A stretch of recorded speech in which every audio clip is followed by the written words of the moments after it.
Hello and welcome back to Chemical Scholar. Here we continue with our series on radioactivity.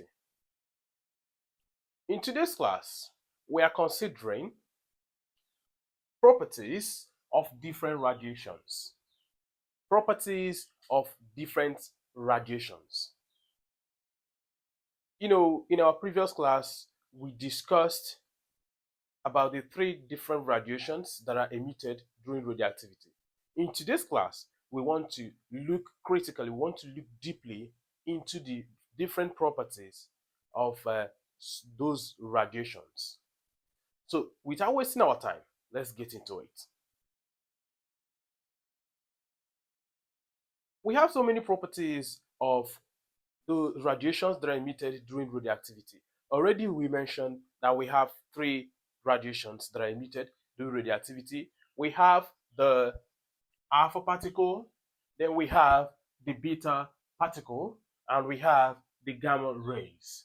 These particles and rays, these radiations right here, all of them have their properties and what they are known for. So, and the properties is very important because if you do not understand it, then you will find it difficult to understand the whole concept about radioactivity as we move on. So, here are the properties. Number one property we're going to be looking at is the nature in which they appear. We're looking at their nature, the nature in which they appear. Alpha particles appear as helium nuclei. So most of the time, it is represented like helium, or let's just say, meanwhile, it is alpha particle. So during in radioactivity, if you see anything written as helium, just know that it is alpha particle. So this is how it is represented. Okay, like helium having a mass of 4 and a charge of positive 2. Okay, then when it comes to beta particles are electrons.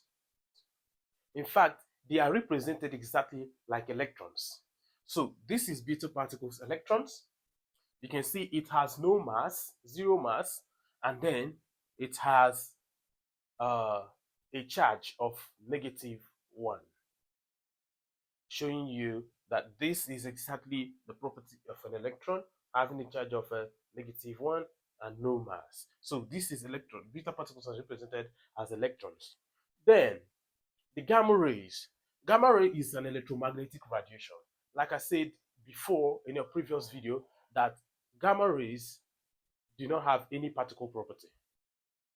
So it is 100% radiation, electromagnetic radiation.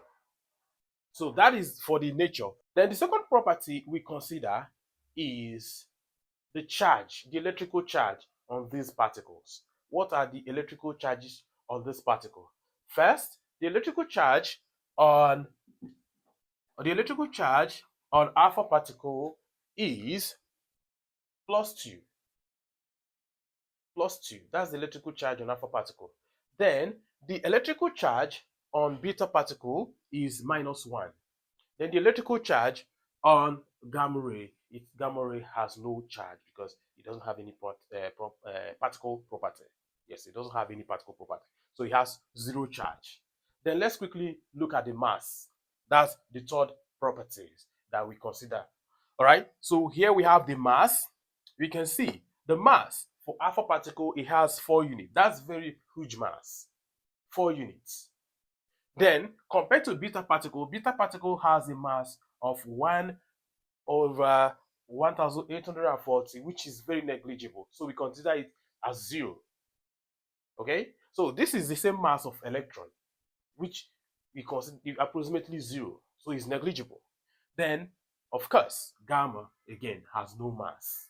It doesn't have any mass at all. That is to tell you that gamma is purely electromagnetic radiation. It doesn't have any particle property. It has no mass.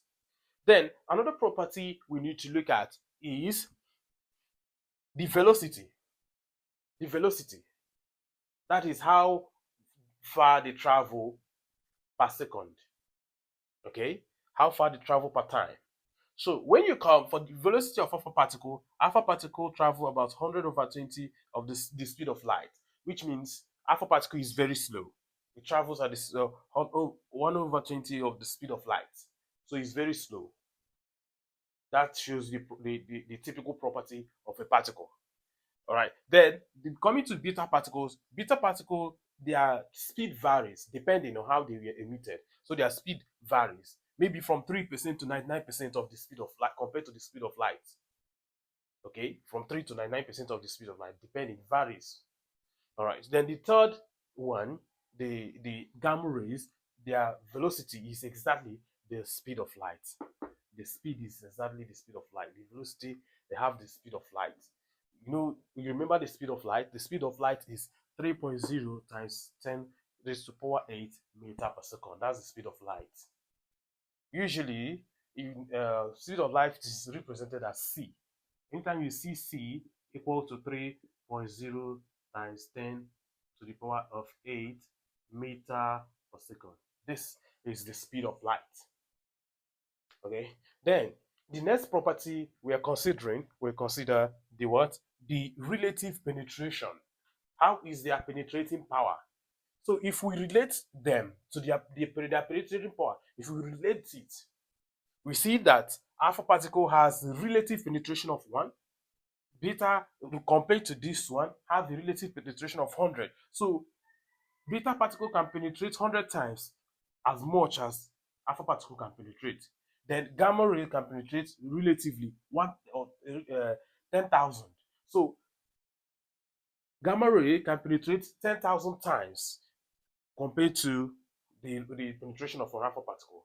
So when it comes to their penetrating power or their penetration power, alpha particle have the least penetration power, beta particle have the medium penetration power, then gamma ray have the highest penetration power, and vice versa. Then another property we consider another property that we consider right now is the ionization power. We consider the ionization power. We compare the ionization power. How do they perform? Then look at this. The ionization power of alpha particle is the highest. Because alpha particle have a lot of particle properties, it interacts a lot with particles. It interacts a lot with other matter. So it have a high ionization power. So it has the highest ionization power compared to other ones. Then the beta particle have a medium ionization power, and then the gamma ray, of course, have the lowest ionization power because, of course, it interacts least with particles, so it have the lowest ionization power. So I want you to know the difference between this penetration power and ionization power, and how it applies to these particles. It's very important. Then the next property we need to look at is the absorbers. Absorbers. What can you use to absorb these radiations? Of course, we're going to talk more on absorption and what you can use to absorb this radiation in our subsequent videos. But for now, what can you use to absorb them? For alpha particle, you can absorb alpha particle with a thin paper. Just with a sheet of paper, you can use it to stop an alpha particle. Okay, you can use it to absorb the alpha particle and it stops. Then for beta particle, you cannot use a sheet of paper, it will penetrate it and keep going. So instead of sheet of paper, for beta particle, we use a metal paper. A metal paper. That's like a sheet of metal, metal, but not a thick one. So a metal paper is enough to absorb the beta particle. But that is not enough for gamma rays.